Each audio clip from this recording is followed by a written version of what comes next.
নবীজি জানিয়েছেন কিয়ামতের আলামত হলো অধিক ভূমিকম্প হওয়া। ও মুসলমান ইমানদার বান্দারা, এখন ভূমিকম্প কম হয় না বেশি? আরো জোরে কন না কেন?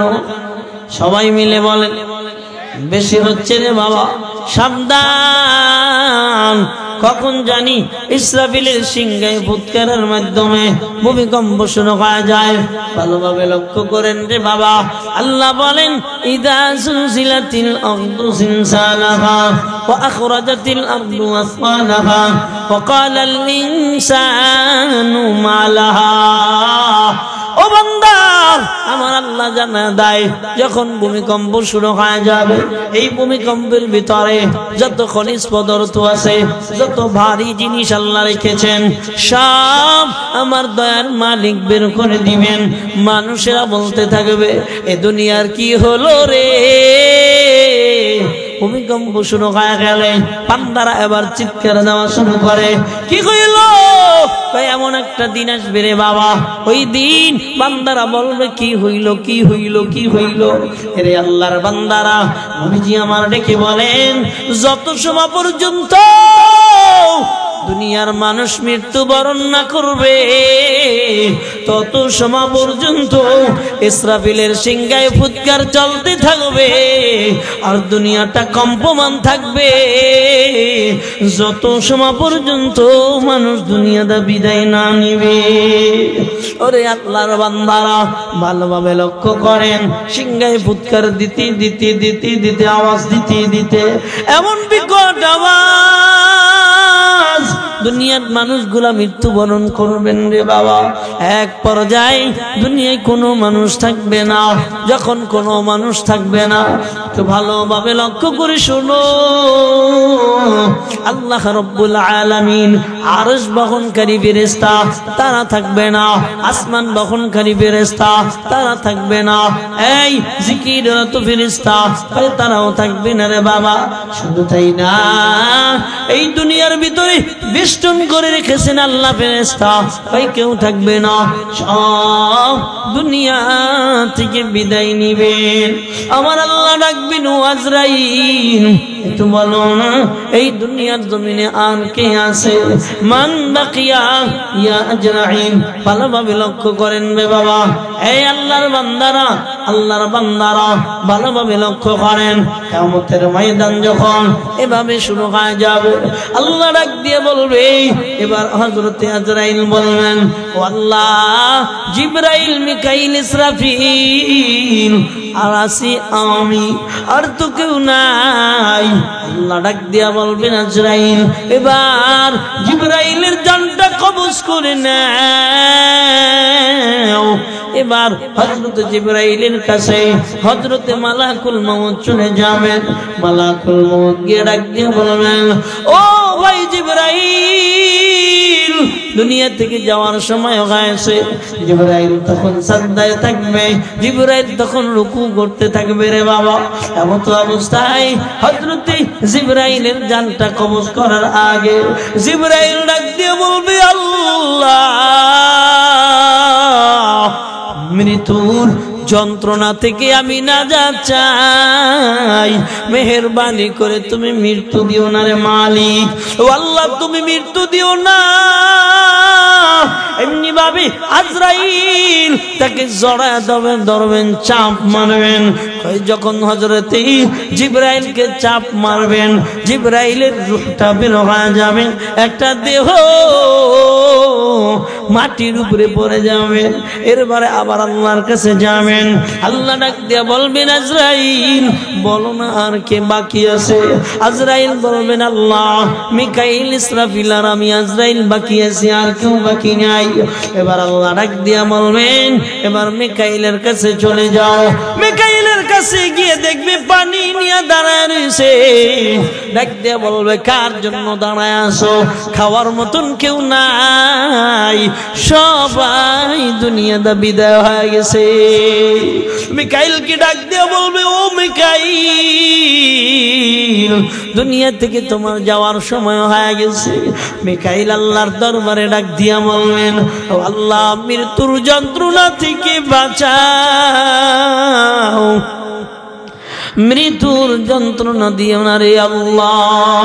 এবার মিকাইলকে আবার জড়ায় ধরবেন। হযরতে কি বলে আজরাইল আলাইহিস সালাতু ওয়াস সালাম কিতাবের ভিতরে লেখা হয় জড়ায় ধরে এমন একটা চাপ মারবে আজরাইল তার চাপ মারার কারণে মিকাইল দুনিয়া থেকে বিদায় নিবেন। আবারও আল্লাহর দরবারে হাজির। আল্লাহ ডেকে বলবে আজরাইল বলো না আর কে বাকি আছে। আজরাইল ডাক দিয়ে বলবে আল্লাহ আর ইসরাফিল বাকি আছে। এবার ইসরাফিলকে তুমি জান কবজ করে নাও। ওই ইসরাফিল সিংহা মুখে নিয়ে দাঁড়ায় আছে। ইসরাফিলের কাছে যাওয়া হবে, ইসরাফিলকে ডেকে বলা হবে ও ভাই ইসরাফিল আমি মালাকুল মউত তোমার কাছে আগমন করেছি।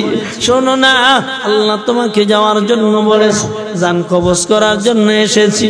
হযরতে ইসরাফিল এবার আল্লাহর কাছে মৃত্যুর যন্ত্রণা থেকে পানা চাবে। এবার হযরতে জিবরাইলকে কি বলে হযরতে আজরাইল হযরতে ইসরাফিলকে যেভাবে এবার চাপ দিবেন, চাপ দেওয়ার সঙ্গে সঙ্গে তার থেকে রূহটা বের হয়ে যাবে রে বান্দারা।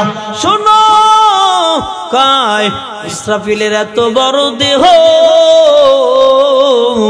যখন দুনিয়ার জমিনে পড়বে রে বাবা, দুনিয়ার জমিনে পড়ার পরে এমন একটা আওয়াজ দিবে কয় দুনিয়ার জমিনে পশ্চিম থেকে নিয়ে পূর্ব পর্যন্ত যদি গোটা দুনিয়ায় শুরু থেকে শেষ পর্যন্ত যত মানুষ ছিল তারাও যদি থাকতো এই আওয়াজে দুনিয়া থেকে বিদায় নিয়ে চলে যাইত। এবার তার জান কবজ করে এবার চলে যাবে আল্লাহর দরবারে। আল্লাহ ডাক দিয়ে বলবে আজরাইল বলো না আর কে বাকি আছে।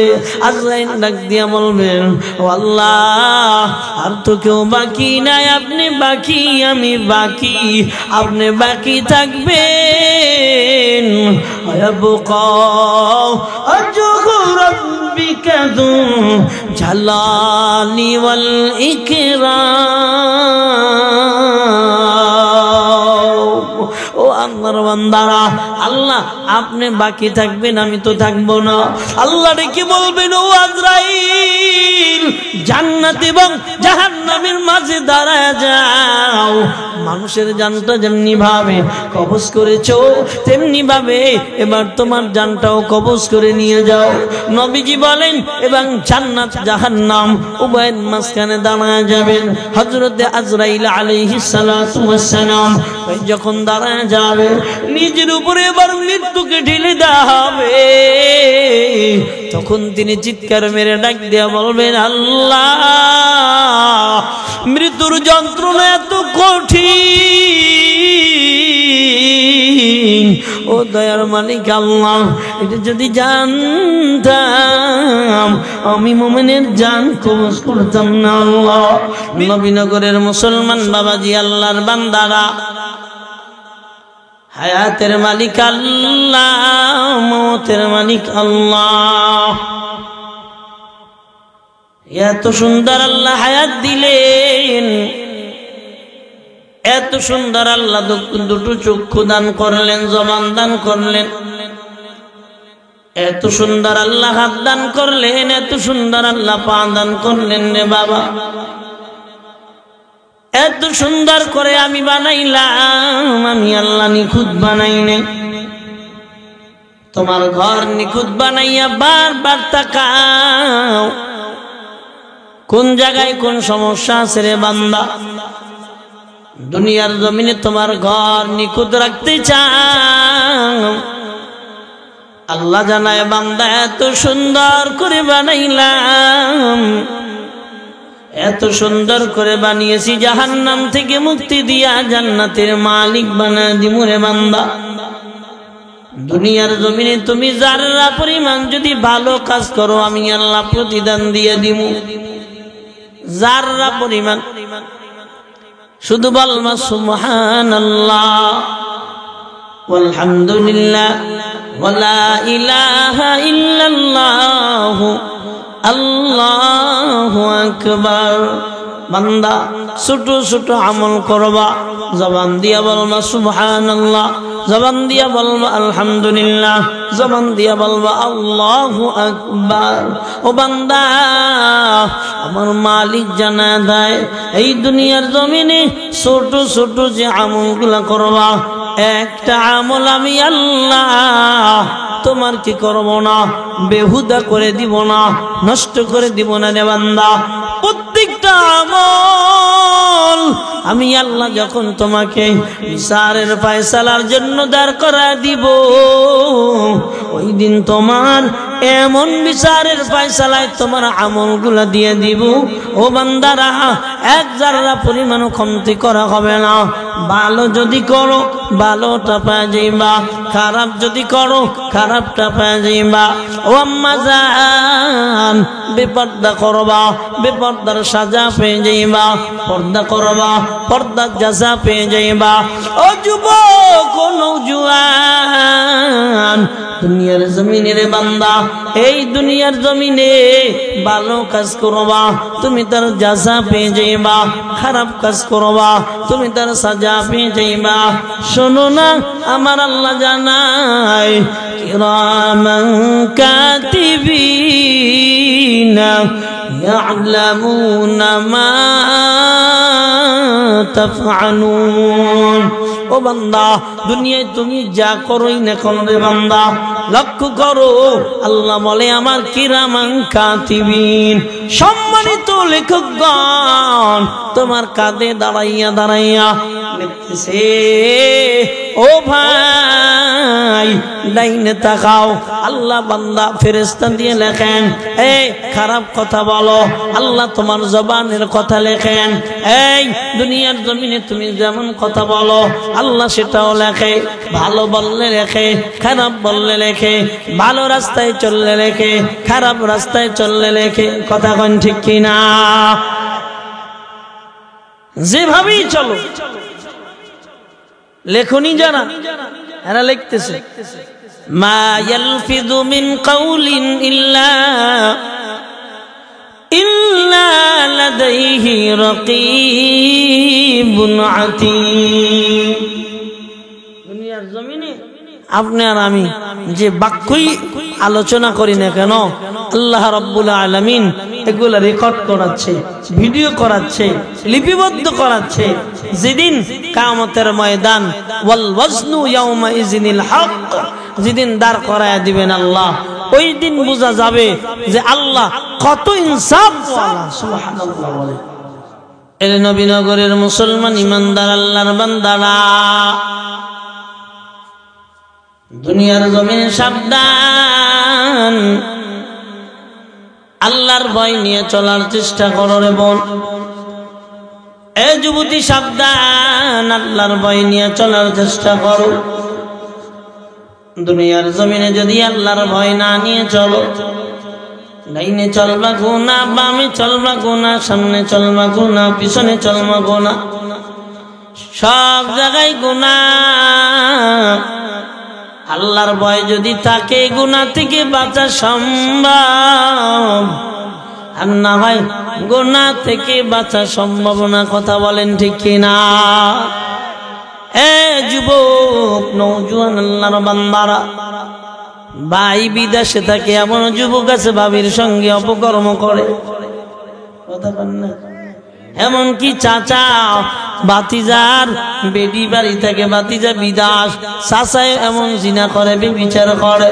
সাবধান এ দুনিয়ার ইমানদার যুবক ভাইরা, আমার আল্লাহকে একটু ভয় করো, গুনাহ থেকে বেঁচে থাকো।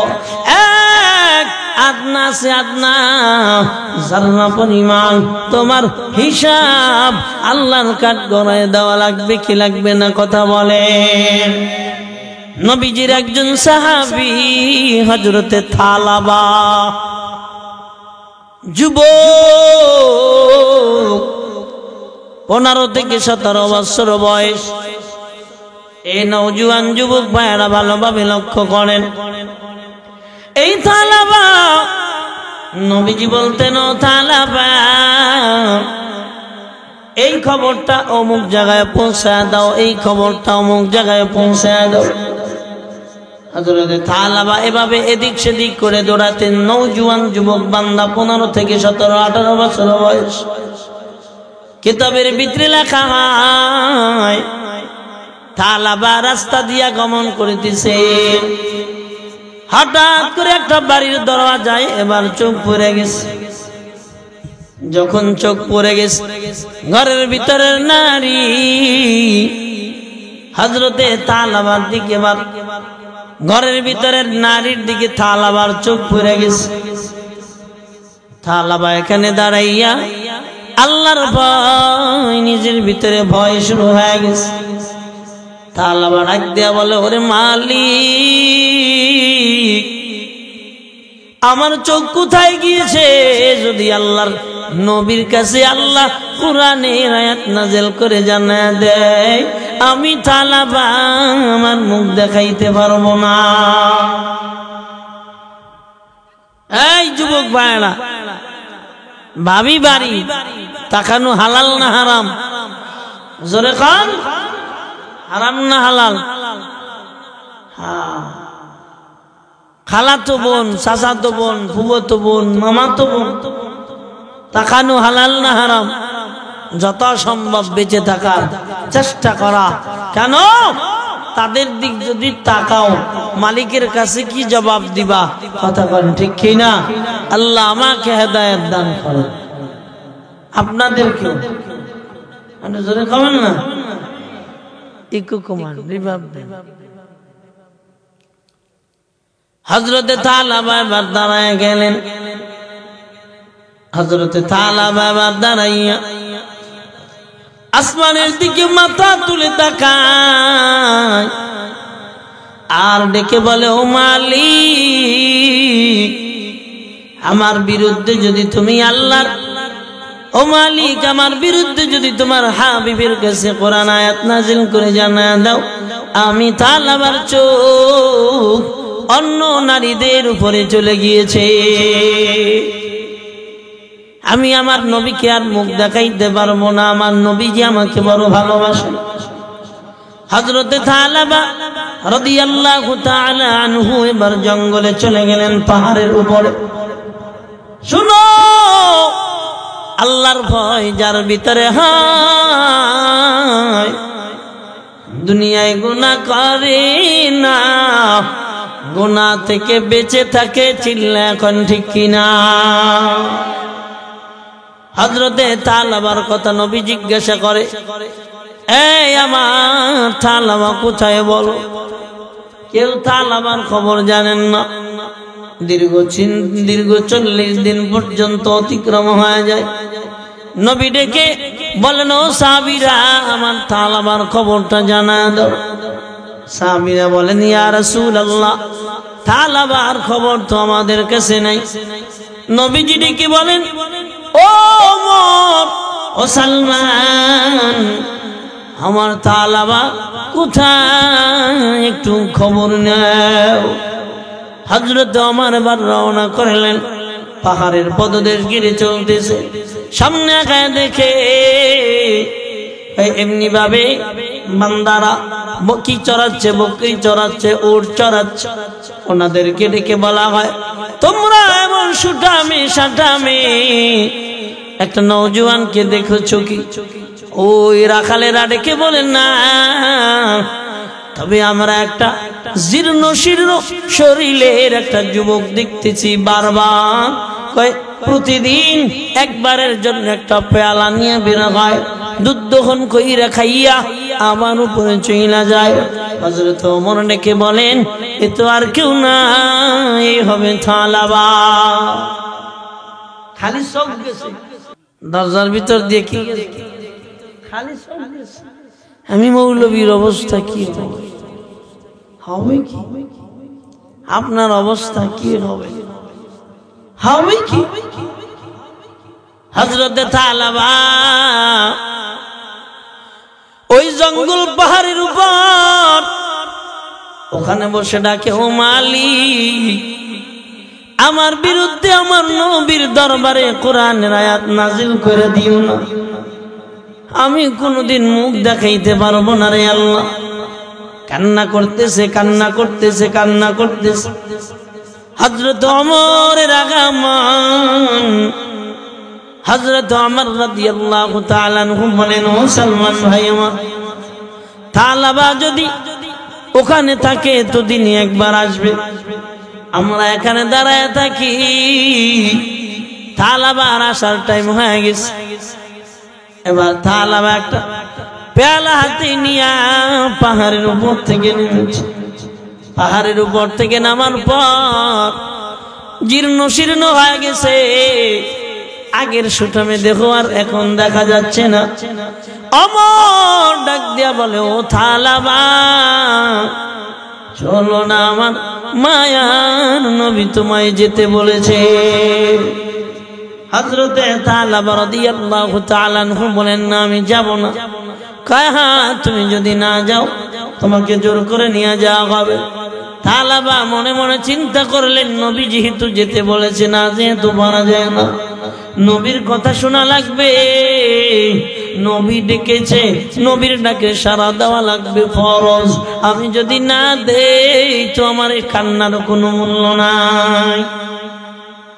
হযরত থালাবা রওনা করেছে, আমার মায়ার নবীর দরবারে হাজির হয়ে গেছে। মায়ার নবীর সম্মুখ পানে তাকায় না। থালাবা চিন্তা করে, যেই চোখ দিয়ে আমার ভিন নারীর দিকে চোখ পড়েছে, এই চোখ দিয়ে আমি নবীর দিকে কেমনে তাকাবো। হযরত থালাবা রাদিয়াল্লাহু তাআলা আনহু নবীর কাছে দাঁড়ানোর পর নবী ডেকে বলেন, ও থালাবা চিন্তা করিও না, কোনো কোরআনের আয়াত নাযিল হয় নাই। থালাবা অসুস্থ হয়ে পড়লেন। নবী আমার ডেকে বলেন, থালাবা আমি মুহাম্মাদুর রাসূলুল্লাহ, আমার কোলের উপরে তোমার মাথাটা দিয়ে দাও। হযরতে থালাবা এবার মাথাটা দিয়ে দিলেন। কিছু সময় পর হযরতে থালাবা হাত নাড়ায়, পা নাড়ায়। নবীজি আমার মাথার আঙ্গুল দিয়া, মাথার উপরে আঙ্গুল দিয়া নাড়াচ্ছে। ডেকে বললেন, ও থালাবা বলো না কেমন মনে হচ্ছে তোমার? থালাবা ডেকে বলে, নবী আমার, আমার হাড্ডির ভিতরে বেদনা করতেছে, ব্যথা করতেছে। হযরতে পয়গম্বর নবী আমার ডেকে বলেন, থালাবা এ তো আর কোনো ব্যথা না, এ তো মালাকুল মউত আজরাইলের আসার ব্যথা। এমনি ভাবে হযরত থালাবা এবার কালেমা পড়তেছে, আশহাদু আল্লা ইলাহা ইল্লাল্লাহু ওয়া আশহাদু আন্না মুহাম্মাদান আবদুহু ওয়া রাসূলুহু। হযরত থালাবা কালেমা পড়তেছেন, হঠাৎ করে নবীজি আমার থালাবা এই রানের উপরে, উরুর উপরে শোয়া। নবীজি এবার চোখের দিক তাকায় দেখে এখন আর থালাবা নাই। থালাবা আল্লাহর ভয় দুনিয়া থেকে বিদায় নিয়েছে। সুবহানাল্লাহ বলবেন না? এজন্য চলার পথে সব গুনাহ থেকে আল্লাহ আমাদের হেফাজত করেন। জোরে বলেন। যে জমিনে চলেন, এই জমিনটা একদিন থাকবে না, এই জমিনটা ধ্বংস হয়ে যাবে। থাকবে নি? জোরে বলেন। থাকবে না। আপনার বাড়ি থাকবে না, আপনার ঘর থাকবে না, আপনার কোনো কিছুই থাকবে না। একদিন ভূমিকম্প হলে সব কি হয়ে যায়? তছনছ। কথা কন না? একদিন ভূমিকম্প হলে সব তছনছ হয়ে যায়। এজন্য আল্লাহ বলেন, ইদা জুলজিলাতিল আরদু জিলজালাহা, এমন কম্পন আসবে যে কম্পন আপনি আমি পাইলে দাঁড়ায় থাকতে পারি না, ঘুরে পড়ে যাই। এই সেই কম্পন, যেই কম্পনটা কিয়ামত হবে, সেই কম্পন নবীজি জানিয়েছেন কিয়ামতের আলামত হলো অধিক ভূমিকম্প হওয়া। ও মুসলমান ইমানদার বান্দারা, এখন ভূমিকম্প কম হয় না বেশি? আরো জোরে কন না কেন? সবাই মিলে বলেন, বেশি হচ্ছে রে বাবা।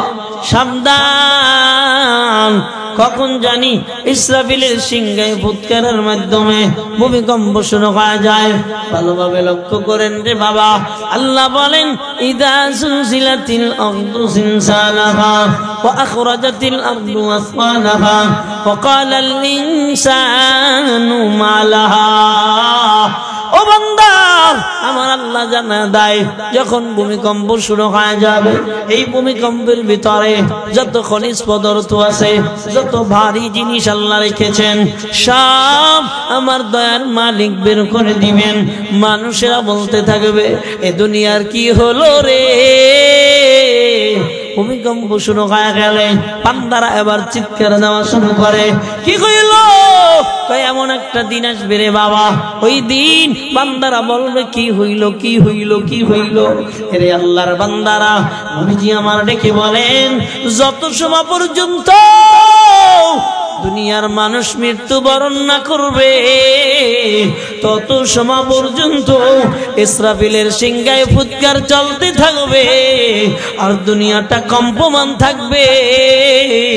যত সময় পর্যন্ত মানুষ দুনিয়াটা বিদায় না নিবে।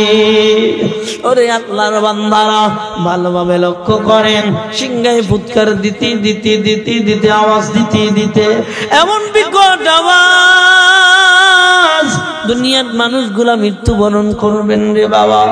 এক পর্যায়ে দুনিয়ায় কোনো মানুষ থাকবে না। যখন কোনো মানুষ থাকবে না, তো ভালোভাবে লক্ষ্য করে শোনো, আল্লাহ রাব্বুল আলামিন আরশ বহনকারী ফেরেশতা তারা থাকবে না, আসমান বহনকারী ফেরেশতা তারা থাকবে না, এই জিকিররত ফেরেশতা তারাও থাকবে না রে বাবা। শুধু তাই না, এই দুনিয়ার ভিতরে বেষ্টন করে রেখেছেন আল্লাহ ফেরেশতা, ওই কেউ থাকবে না, সব দুনিয়া থেকে বিদায় নিবেন। আমার আল্লাহ ডাকবেন ও আজরাইল, একটু বলো না এই দুনিয়ার জমিনে আর কে আছে? মান বাকিয়া ইয়া আজরাইল। ভালোভাবে লক্ষ্য করেন রে বাবা, এই আল্লাহর বান্দারা, আল্লাহর বান্দারা ভালোভাবে লক্ষ্য করেন, কিয়ামতের ময়দান যখন এভাবে শুরু হয়ে যাবে, আল্লাহ ডাক দিয়ে বলবে, এবার হযরতে আজরাইল বলবেন ও আল্লাহ, জিবরাইল, মিকাইল, ইসরাফিল আর আছি আমি, আর তো কেউ নাই। আল্লাহ ডাক দিয়া বলবেন আজরাইল, এবার জিবরাইলের জানটা কবজ করে নাও। এবার হযরত জিবরাইলের কাছে হযরতে মালাকুল মউত চলে যাবেন। মালাকুল মউত গিয়ে ডাক দিয়ে বলবেন, ও ভাই জিবরাইল, দুনিয়া থেকে যাওয়ার সময় হয়েছে। জিবরাইল তখন সাজদায় থাকবে, জিবরাইল তখন রুকু করতে থাকবে রে বাবা। এমন তো অবস্থায় হযরতে জিবরাইলের জানটা কবজ করার আগে জিবরাইল ডাক দিয়ে বলবে, আল্লাহ, মৃত্যুর যন্ত্রণা থেকে আমি নাজাত চাই, মেহেরবানি করে তুমি মৃত্যু দিও না রে মালিক। ও আল্লাহ, তুমি মৃত্যু দিও না। এমনি ভাবে আজরাইল তাকে জড়ায় ধরবেন, চাপ মারবেন। যখন হযরতে জিবরাইলকে চাপ মারবেন, জিবরাইলের রূহটা বের হয়ে যাবে, একটা দেহ মাটির উপরে পড়ে যাবে। এরপরে আবার আল্লাহর কাছে যাবেন। আল্লাহ ডাক দিয়া বলবেন, আজরাইল, বলো না আর কে বাকি আছে? আজরাইল বলবেন, আল্লাহ, মিকাইল, ইসরাফিল আর আমি আজরাইল বাকি আছি, আর কেউ বাকি নাই। এবার আল্লাহ ডাক দিয়া বলবেন, এবার মিকাইলের কাছে চলে যাও। মিকাইলের কাছে গিয়ে দেখবে পানি নিয়ে দাঁড়ায় রয়েছে। ডাক দিয়া বলবে, কার জন্য দাঁড়ায় আসো? খাওয়ার মতন কেউ নাই, সবাই দুনিয়াতে বিদায় হয়ে গেছে। মিকাইলকে ডাক দিয়া বলবে, ও মিকাইল, দুনিয়া থেকে তোমার যাওয়ার সময় হয়ে গেছে। মিকাইল আল্লাহর দরবারে ডাক দিয়া বলবেন, ও আল্লাহ, মৃত্যুর যন্ত্রণা থেকে বাঁচাও, মৃত্যুর যন্ত্রণা দিও না রে আল্লাহ। এবার মিকাইলকে আবার জড়ায় ধরবেন। হযরতে কি বলে আজরাইল আলাইহিস সালাতু ওয়াস সালাম কিতাবের ভিতরে লেখা হয়, জড়ায় ধরে এমন একটা চাপ মারবে, আজরাইল তার চাপ মারার কারণে মিকাইল দুনিয়া থেকে বিদায় নিবেন। আবারও আল্লাহর দরবারে হাজির, আল্লাহ ডেকে বলবে আজরাইল বলো না আর কে বাকি আছে। আজরাইল ডাক দিয়ে বলবে আল্লাহ আর ইসরাফিল বাকি আছে। এবার ইসরাফিলকে তুমি জান কবজ করে নাও। ওই ইসরাফিল সিংহা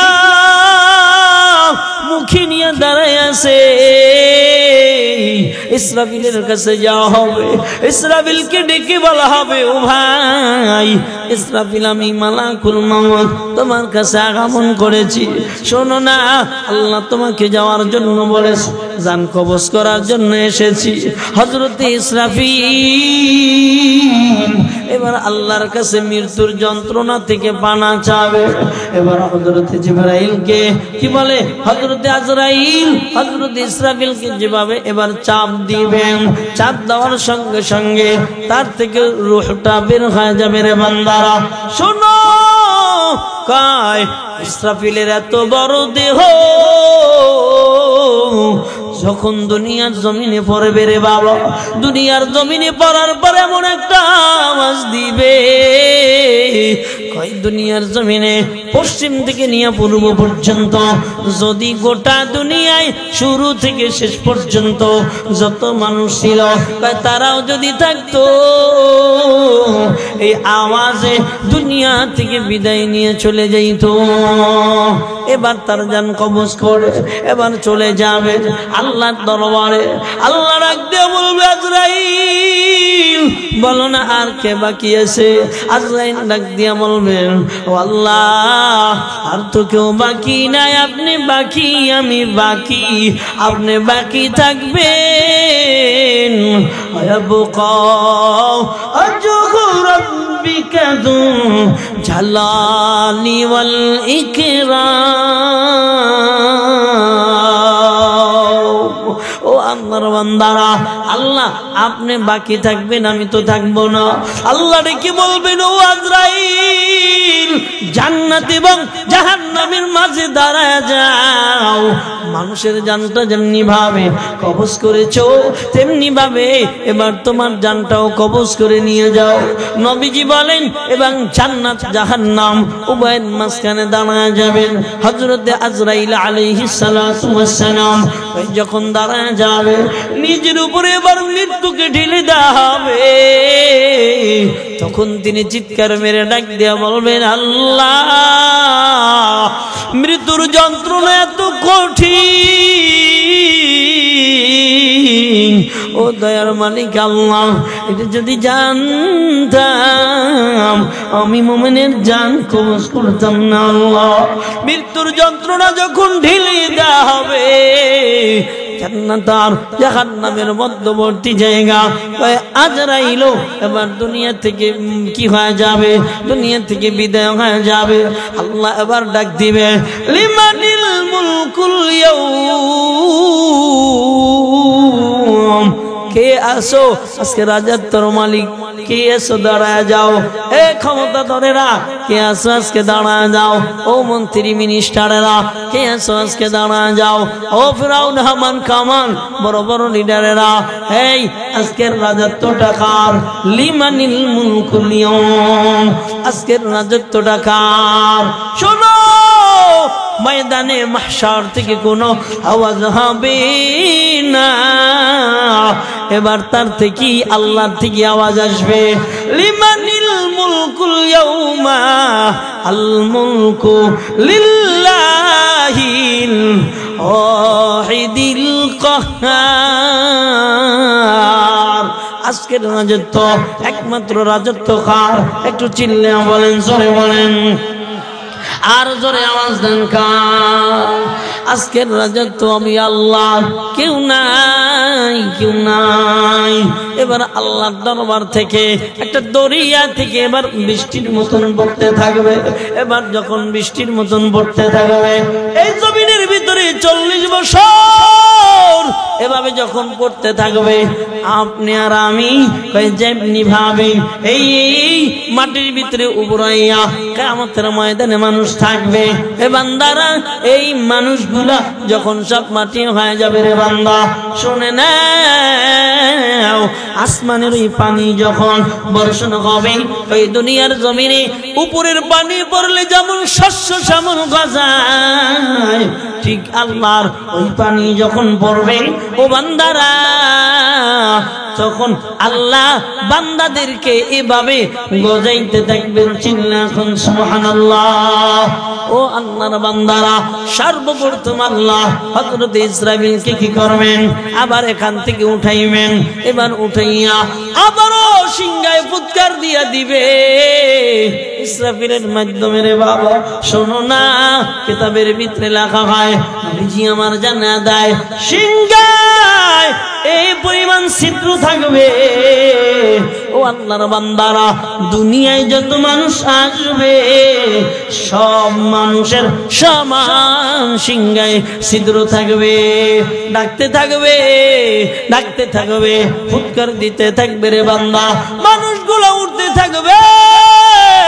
ইয়াসদুরুন নাসু আশতাতাল লিউরাউ আমালাহুম। ও বান্দারা, দলবদ্ধ হইয়া সারি সারি বান্দারা এবার যখন উঠতে থাকবে, আল্লাহ জানা দেয় ও বান্দা এখানে উঠেই তোমরা এমনিতেই ক্ষান্ত হবা না, লিউরাউ আমালাহুম, আমি আল্লাহ সবার আমলগুলো দেখা দিব। এজন্য আল্লাহ বলেন আলিমাত নাফসুম মা কদ্দামাত ওয়া আখারাত। ও বান্দারা শুনো না, ভালো আমলগুলা তোমাকে জানাতে হবে, খারাপ আমলগুলা তোমাকে জানাতে হবে। রে বাবা শোনো, আল্লাহ বলে দেখা দেওয়া হবে। আমি যে ভালো আমল করব এটা দেখা দেওয়া হবে, আপনি যে খারাপ আমল করবেন এটা বলেন না কি করা হবে, দেখা দেওয়া হবে। সব একবারে স্পষ্ট বান্দা দেখতে থাকবে সারা জীবন। শুধু নাই, ওদিন মালিক এভাবে বলবে ইকরা কিতাবাকা কাফা বিনাফসিকাল ইয়াউমা আলাইকা হাসিবা। আল্লাহ বলবেন ইকরা কিতাবাকা, তোমার জন্য যে কিতাব লিপিবদ্ধ হয়েছে, কিরামান কাতিবিন, আমার জন্য যে কিতাব তেলাওয়াত করেছি কিরামান কাতিবিন লিখছেন। আমি এমনি নামাজ আদায় করেছি, কিরামান কাতিবিন লিখছেন। আমি রোজা রেখেছি, কিরামান কাতিবিন লিখেছেন। শুনো, আল্লাহ ওই কিতাবকে কি করবেন, তোমার আমার সম্মুখ পানে বের করে দিবেন।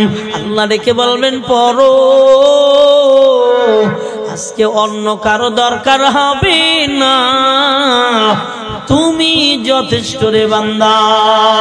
এই জন্য বাবাজিরা, ও নওজোয়ান ভাইরা, ও বর্দানিশি আম্মা জানেরা, একটা সেকেন্ডের হিসাব আল্লাহর দরবারে কেমনে দেওয়া লাগবে দেখো। আল্লাহ তোমাকে কেমনে বুঝিয়ে দেবে দেখো। আল্লাহ বলেন ফামান ইয়ামাল মিসকালা যাররাতিন খায়রান ইয়ারাহু। ও বান্দা, তোমাকে দেখা দেওয়া হবে তুমি যারা পরিমাণ যদি ভালো কাজ করো। ও বান্দা, আল্লাহ বলেন শুধু ভালো কাজ দেখা দেব, ব্যাপারটা এমন না। শুনে না, তুওয়াফাউনা উজুরাকুম ইয়াউমাল কিয়ামাহ। ও বান্দারা, কিয়ামতের ময়দানে তার প্রতিদান দেওয়া হবে। কারো প্রতিদান হবে জাহান্নাম, আবার কারো প্রতিদান হবে আল্লাহর নিয়ামত ওয়ালা জান্নাত। আল্লাহ জানায় তারাই সফল কাম হবে। ফামান যুহজিহা আনিন নার, এই তারাই সফল কাম হবে যারা এমন হিসাব দিয়া ওই জাহান্নাম থেকে বাঁচবে আর জান্নাতে প্রবেশ করবে। রে বান্দা, ভালোভাবে লক্ষ্য করো। আল্লাহ জানা দেয় যাররাতিন শাররিয়ারা। ও নওজোয়ান ভাইয়ারা, ও যুবতী বোনেরা, কি মনে করেছ আল্লাহর এই জমিনে গুনাহ করো আল্লাহ কি দেখে না? ব্যাপারটা এমন না। আল্লাহ দেখেন, আল্লাহর ফেরেশতা দিয়া লিপিবদ্ধ করেন। অতএব সাবধান, পরিমাণ, এক জাররা পরিমাণ গুনাহ করা যাবে না। চোখের গুনাহ বলো, হাতের গুনাহ বলো, জবানের গুনাহ বলো, এই পায়ের গুনাহ বলো, নফসের গুনাহ বলো, যত গুনাহ আছে কর্মের গুনাহ বলো, কোনো গুনাহ করা যাবে না। কেননা আল্লাহ বলেন শাররাইয়াহু, আল্লাহ খারাপ আমলগুলো তোমাকে আর আমাকে দেখায় দিবেন রে বান্দা। ওই দিন তোমাকে আমাকে যখন দেখায় দেবে, মিথ্যাবাদী তো ওই দিন মিথ্যা কথা বলতে চেষ্টা করবে। আল্লাহ বলবেন আলিয়াউম নাখতিমু আলা আফওয়াহিহিম, এই এবার তোমার আমার জবানটা আল্লাহ এমন ভাবে বন্ধ করে দিবেন, শোনো না, খাতাম মেনে দিবেন আল্লাহ। এবার এই হাত তোমার আমার সাক্ষী দিবে, এই হাত দিয়ে কারে মারলা, এই হাত দিয়ে কারে ধরলা, এই হাত দিয়ে কি করলা, এই হাত দিয়ে খারাপ করলা, এই হাত দিয়ে ভালো করলা রে বান্দা। শোনো, তোমার আর আমার এমনি ভাবে হাতে সাক্ষী দিবে রে বাবা, তোমার আর আমার পায়ে সাক্ষী দিবে রে বাবা। অতএব সাবধান, আমি আপনাদের কাছে দোয়া চাই, আল্লাহ যেন সব গুনাহ থেকে আমাকে বাঁচায়। আমি আপনাদের জন্য দোয়া করি, আল্লাহ যেন সব গুনাহ থেকে আমাদেরকে বাঁচায়। কেননা আল্লাহর কাছে, ও বান্দারা, আল্লাহর কাছে পরিচয় হলো কি জান্নাতি আর কি জাহান্নামী। আলেমের পরিচয় নাই, আমল না থাকলে, পীরের পরিচয় নাই, নেক আমল না থাকলে, বুজুর্গের পরিচয় নাই, নেক আমল না থাকলে, ও আল্লাহর বান্দারা, একমাত্র নেক আমল, এই নেক আমল ব্যতীত আল্লাহর দরবারে কোনো পরিচয় চলবে না। আল্লাহ যেন আমাদের কিয়ামতের ভয় কইরা ওই মিজানের পাল্লা, ওই জাহান্নামের ভয় অন্তরের ভিতরে লাগাইয়া সব গুনাহ থেকে আল্লাহ হেফাজত করেন। চিল্লা এখন আমিন।